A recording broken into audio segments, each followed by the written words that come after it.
नमस्कार, आप देख रहे हैं न्यूज 18। मैं हूं आपके साथ मेनका चौधरी। रात के 9 बज गए हैं, यानी कि वक्त लाख टके की बात का। और मैं हूं अनुपम। आज हम आपको दिखाएं 24 से पहले रार मंच पर धर्म की दीवार।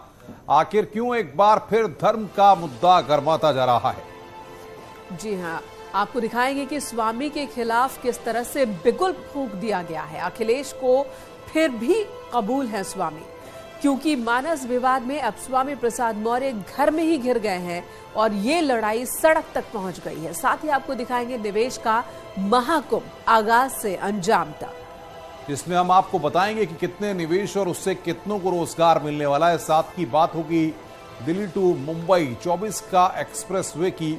आखिर दिल्ली मुंबई एक्सप्रेसवे के लोकार्पण से आपके साथ ही बीजेपी को क्या फायदा मिलेगा, और आखिर में आपको बर्फलोक की तस्वीरें भी दिखाएंगे। लेकिन सबसे पहले आज की सुर्खियों पर नजर डाल लेते हैं।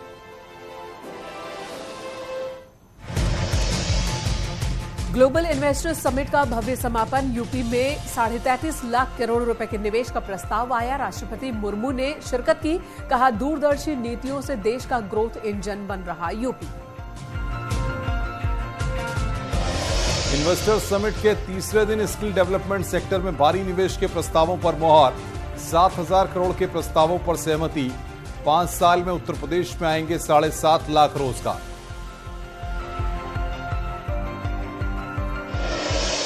पीएम मोदी ने किया दिल्ली मुंबई एक्सप्रेसवे के पहले चरण का उद्घाटन। दिल्ली से मुंबई का सफर सिर्फ 12 घंटों में होगा। प्रधानमंत्री ने कहा, यह विकसित भारत की भव्य तस्वीर।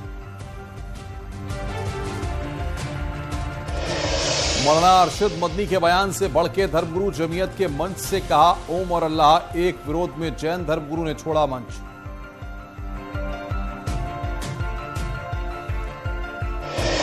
पौड़ी में सीएम धामी ने अंत्योदय निःशुल्क गैस योजना का शुभारंभ किया। 3 गैस सिलेंडर रिफिल करने की मिलेगी सुविधा। जनता से संवाद में सुनी उनकी समस्याएं।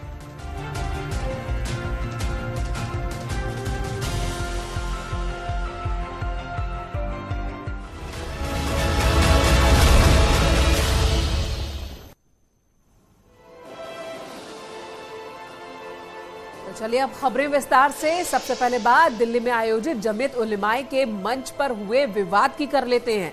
विवाद खड़ा हो गया यहां पर। मदनी के बयान का विरोध करते हुए जैन धर्मगुरु लोकेश मुनि ने मंच छोड़ दिया और उनके साथ ही कई और हिंदू और दूसरे धर्मगुरुओं ने भी मंच छोड़ दिया और एकजुटता का पैगाम नाकाम रह गया। लेकिन यहां से एक बार फिर इस्लाम, सनातन और जैन के बीच में धर्म युद्ध शुरू हो गया और 2024 केरल में धर्म के नाम पर सियासत होने लगी। एक विरोध में दूसरा समर्थन में आ गए हैं। आपको पूरी रिपोर्ट दिखाते हैं, फिर आप समझ पाएंगे कि आखिर हुआ क्या था यहां पर।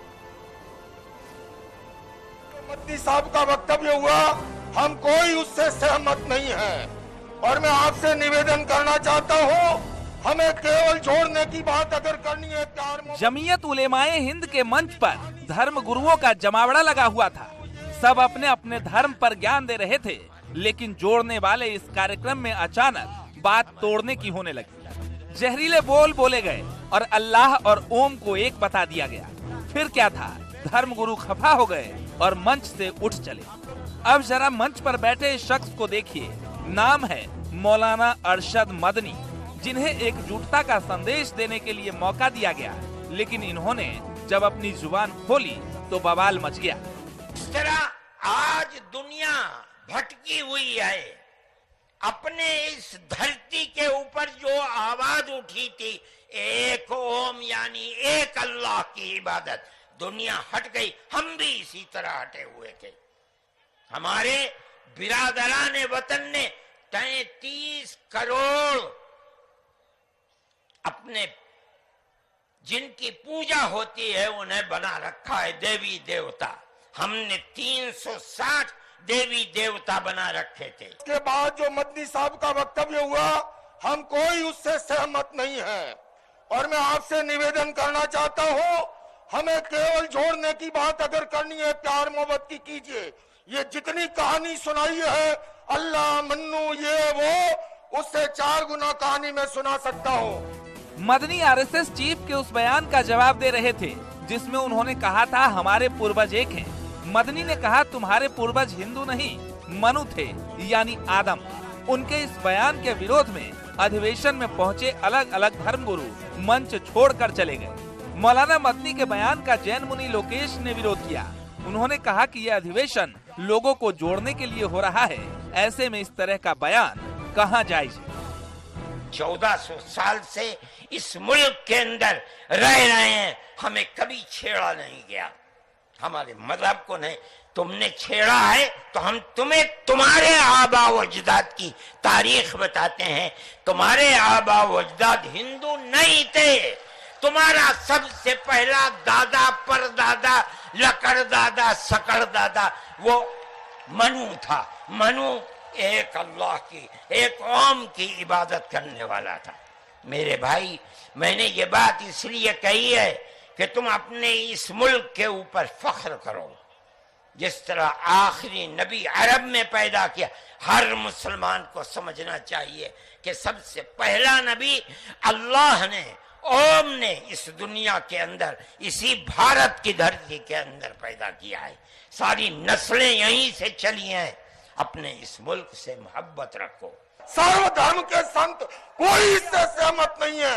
हम केवल सहमत हैं आपस में मिलजुल के रहे, प्यार से रहे, मोहब्बत से रहे। और इसके सिवा ये जो कहानी ओ मन्नू अल्लाह उसकी औलाद, ये फालतू की बातें हैं। सारा पलीता लगा दिया एकता के सद्भावना के सम्मेलन को। मंच राष्ट्र के लिए सबको साथ लेकर चलने का था, लेकिन मजहबी भाषण से विवाद बढ़ने लगा और फिर धर्मगुरुओं ने मंच से विदा ले लिया। हालांकि स्वामी चिदानंद सरस्वती ने एक बार फिर संवाद से विवाद को खत्म करने का संदेश दिया, देश के लिए एकजुटता का पैगाम दिया। सच यही है कि जो सबको पता है, उन्होंने आज कहा भी कि 1400 साल से ये हम लोग साथ साथ हैं। इसका मतलब है दुनिया 1400 साल से पहले भी थी। इसका अर्थ सीधा सीधा है। तो उन्होंने कोई इस तरह से ये नहीं कहा कि दुनिया पहले नहीं थी, दुनिया बाद में नहीं रहेगी। दुनिया पहले भी थी, दुनिया बाद में भी रहेगी। लेकिन 1400 साल से जो हम साथ साथ रहते आ रहे हैं, अब कुछ ऐसा माहौल बने कि हम आगे भी इसी तरह से रहते आए। खैर, बात अरशद मदनी के जहरीले बोल की है तो कुछ ने इसका विरोध किया और कुछ लोग समर्थन में नजर आए, लेकिन किसी निष्कर्ष पर नहीं पहुंच पाए। ये यकीनी तौर पे मैं कह सकता हूँ कि अल्लाह, ईश्वर, गॉड, वाहिगुरु, ये सब एक ही चीज है, ये एक ही पावर है। कोई किस नाम से पुकारता है, कोई किस नाम से पुकारता है। ऐसा नहीं है कि मुसलमानों को पैदा करने वाला, उनका पालनहार सिर्फ अल्लाह है और हिंदुओं को पैदा करने वाला, उनका पालनहार ईश्वर है। वो एक ही है। में किस प्रकार की बातें कही गई, वो नफरत नहीं है क्या? सामान्य नागरिक संहिता का विरोध हम करेंगे, नफरत नहीं है क्या? सीए का विरोध हम करेंगे तो नफरत नहीं है क्या? तो धारा 370 का विरोध करेंगे तो नफरत नहीं है क्या? आतंकवाद का समर्थन करेंगे, नफरत नहीं है क्या? हिंदुस्तान में शरिया का शासन लगाओ तो नफरत नहीं है क्या? मदरसों में पढ़ाओगे कि जो इस्लाम नहीं मानता काफिर है, मूर्ति पूजा करने वाले काफिर हैं, इनको मारो, ये नफरत नहीं है क्या? तो नफरत कौन फैलाता है, पहले इसको देखो, इसको समझो। जमीयत उलेमाए हिंद के मंच से उठा ये विवाद अब गर्माता जा रहा है और एक बार फिर धर्म गुरुओं ने हिंदू मुसलमान के मुद्दे को हवा दे दिया है। लेकिन कुछ लोग ऐसे भी हैं जिसका इस मसले में स्टैंड साफ है। Bureau report, news 18।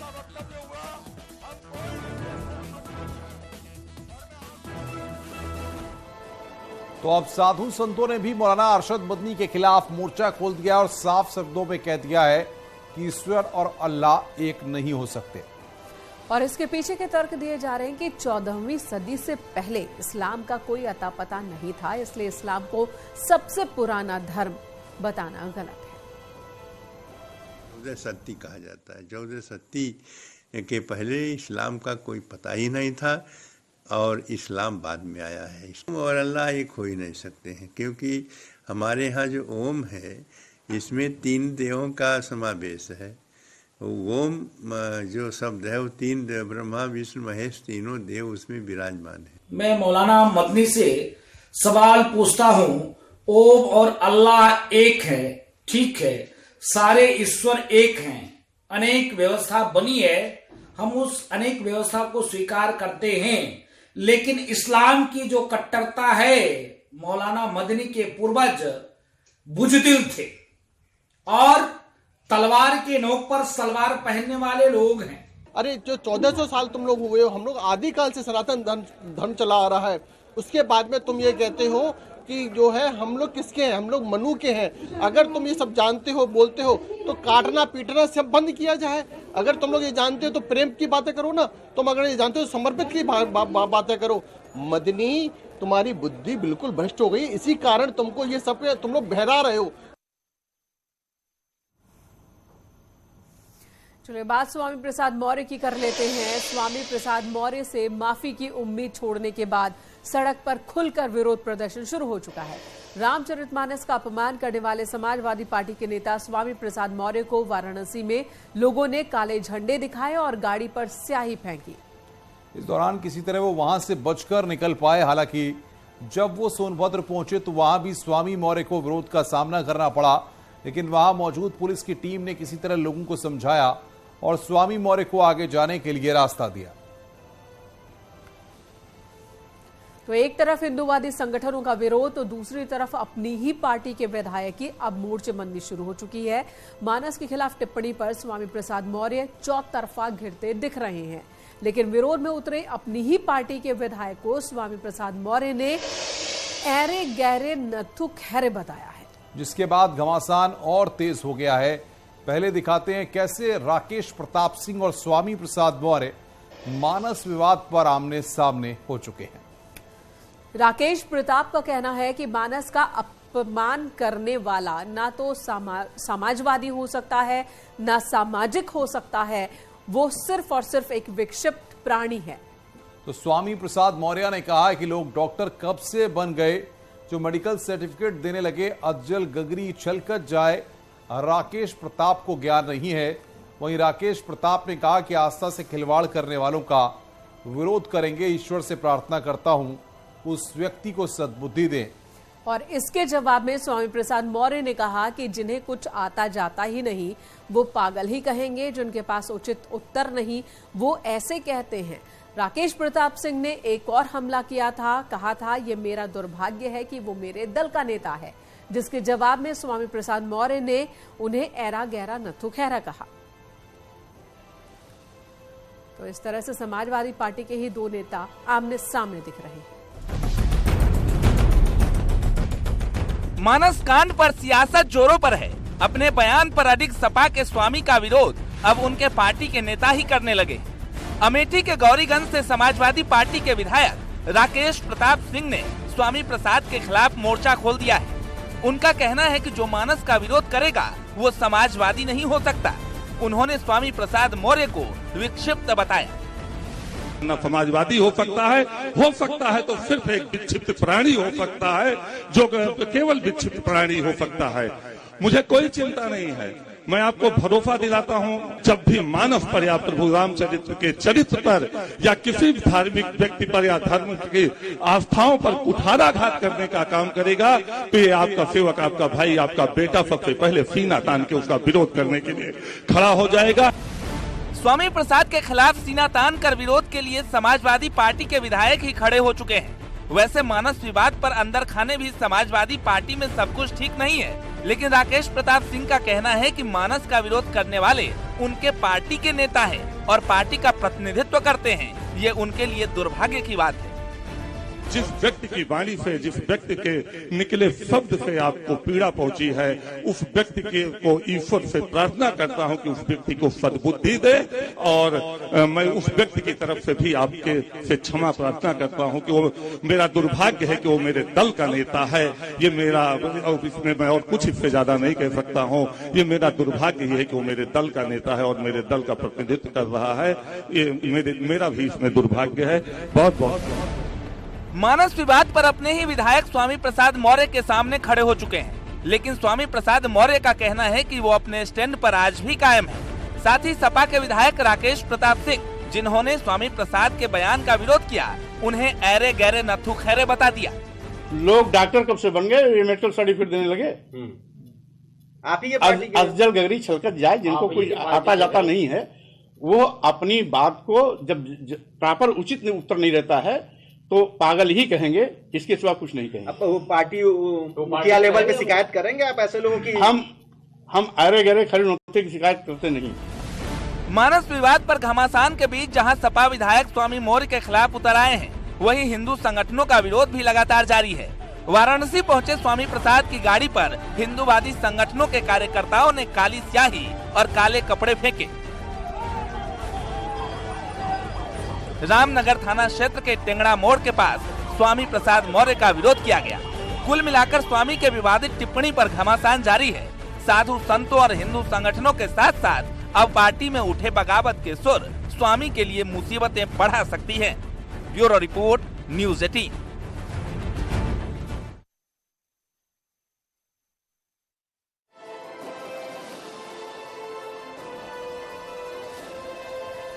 तो स्वामी प्रसाद मौर्य का उनकी ही पार्टी के कई नेताओं ने विरोध शुरू कर दिया है। पार्टी के अंदर भी कह सकते हैं कि कश्मकश की स्थिति बन गई है। यूपी ग्लोबल इन्वेस्टर समिट 2023 का राष्ट्रपति द्रौपदी मुर्मू ने समापन किया। 3 दिवसीय यूपी GIS का शुभारंभ 10 फरवरी को प्रधानमंत्री नरेंद्र मोदी ने किया था। इस समिट के जरिए उत्तर प्रदेश में समावेशी विकास के लिए 33 लाख करोड़ रुपए से ज्यादा के निवेश प्रस्तावों पर करार हुए हैं, जिनसे करीब 93 लाख नए रोजगार मिल सकेंगे, ये दावे किए जा रहे हैं। अब आपको ये भी बता देते हैं कि अब तक किस कंपनी से कितने निवेश आए हैं और उससे कितना रोजगार मिलेगा। टॉशेन इंटरनेशनल कंपनी से 1.89 लाख करोड़ से निवेश आए हैं, जिससे 62,494 रोजगार सृजित होंगे। वहीं RJ स्ट्रैटेजिक ग्रुप की ओर से 1,73,000 करोड़ रुपए के निवेश का MOU साइन हुआ है। 52,300 लोगों को रोजगार मिल सकेगा, ऐसा अनुमान है। इंपीरियल इनोवेशन ने 1,05,000 करोड़ रुपए इन्वेस्ट किए और इससे 1,10,000 लोगों को रोजगार मिल सकेगा। ABC क्लीनटेक ने 50,000 करोड़ का निवेश किया है, जिससे 3,794 लोगों को रोजगार मिलेगा।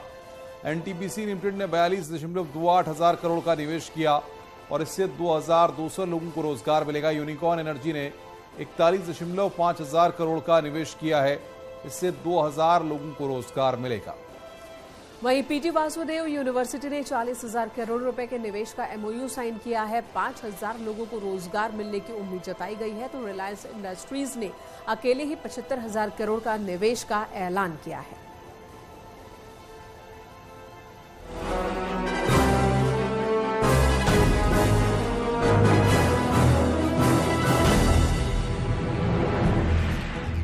ये निवेशकों का महाकुंभ है, जिसमें 40 देश, 300 से ज्यादा उद्योगपति, 3 दिन, 34 सत्र और करीब 33 लाख करोड़ के लिए अर्थयज्ञ हुआ। प्रधानमंत्री ने ग्लोबल समिट की शुरुआत की और राष्ट्रपति ने इसका समापन किया। यूपी बीमारू राज्य कहलाता था। यहाँ आए दिन हजारों करोड़ के घोटाले होते थे। हर कोई यूपी से अपनी उम्मीदें छोड़ चुका था, लेकिन सिर्फ 5-6 साल के भीतर यूपी ने अपनी एक नई पहचान स्थापित कर ली है और डंके की चोट पर कर दी है। प्रयागराज में वर्ष 2019 के कुंभ के शानदार आयोजन के लिए मुख्यमंत्री जी की और उनकी टीम की पूरी विश्व में प्रशंसा होती है। इसी प्रकार निवेशकों के इस कुंभ को भी असाधारण सफलता के साथ साथ विश्वव्यापी ख्याति मिले, ये मेरी मंगल कामना है। कभी बीमारू राज्य की पहचान रखने वाला यूपी अब तरक्की के नए आयाम लिख रहा है और इस तरक्की में बड़े बड़े कारोबारी हिस्सा ले रहे हैं। लखनऊ में आयोजित ग्लोबल इन्वेस्टर समिट देश दुनिया से आए निवेशकों, उद्यमियों, नीति निर्माताओं, विचारकों का वो महाकुंभ रहा, जिसने उत्तर प्रदेश की पिछली और वर्तमान छवि का शाब्दिक चित्रण भी किया। उत्तर प्रदेश को 33,50,000 करोड़ रुपए के प्रस्ताव प्राप्त हुए हैं। 33,50,000 करोड़ रुपए के प्रस्ताव, जो उत्तर प्रदेश ने कभी इसके बारे में सोचा भी नहीं था कि इतने ज्यादा प्रस्ताव, और ये सभी सेक्टर्स को मिले हैं। मैडम, ये पहली बार हो रहा है। अब तक निवेश का मतलब केवल एनसीआर होता था, लेकिन ये पहली बार हो रहा है जब निवेश का मतलब सभी प्रदेश के 75 जनपदों में ये निवेश प्रदेश के अंदर हो रहा है। हर 75 जनपद में निवेश होने जा रहा है। यूपी में निवेश हासिल करने के लिए सीएम योगी के साथ उनकी पूरी टीम जी जान से जुटी रही और आज इन्वेस्टर्स समिट खत्म होने तक राज्य सरकार ने वो कर दिखाया जो इससे पहले दूसरा कोई राज्य नहीं कर सका। यानी यूपी के विकास का इंजन खुद मुख्यमंत्री योगी संभाल रहे थे तो उनके मंत्री विदेशों से निवेश लाने में जुटे रहे और यूपी सरकार ने टीम वर्क की एक ऐसी मिसाल पेश की जिसके उदाहरण दशकों तक दिए जाते रहेंगे।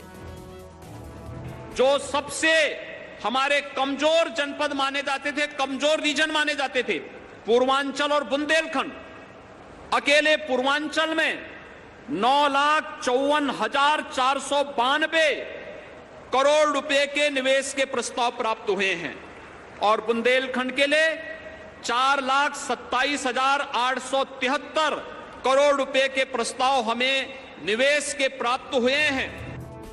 ग्लोबल समिट में देश विदेश के निवेशकों ने हिस्सा लिया, लेकिन सबसे खास बात यह कि यूपी के इन्वेस्टर्स ने दिल खोलकर अपने प्रदेश को उत्तम बनाने की दिशा में काम किया और हर क्षेत्र के लिए इन्वेस्टमेंट का मसौदा तैयार किया जिससे राजधानी लखनऊ के साथ साथ पश्चिमांचल से पूर्वांचल तक निवेश किया जा रहा है। किस क्षेत्र में कितना निवेश? पश्चिमांचल 14.81 लाख करोड़, पूर्वांचल 9.54 लाख करोड़, मध्यांचल 4.28 लाख करोड़, बुंदेलखंड 4.28 लाख करोड़। मतलब ये कि योगी के निवेश क्रांति से समग्र उत्तर प्रदेश का विकास होने वाला है और देश की अर्थव्यवस्था में यूपी अहम योगदान निभाने वाला है, क्योंकि कोरोना काल में चरमराई अर्थव्यवस्था को पटरी पर लाने के लिए उत्तर प्रदेश की योगी सरकार ने एक कदम उठाया जिसकी वजह से प्रदेश आज उद्योग और उद्यमियों की पहली पसंद बन गया है।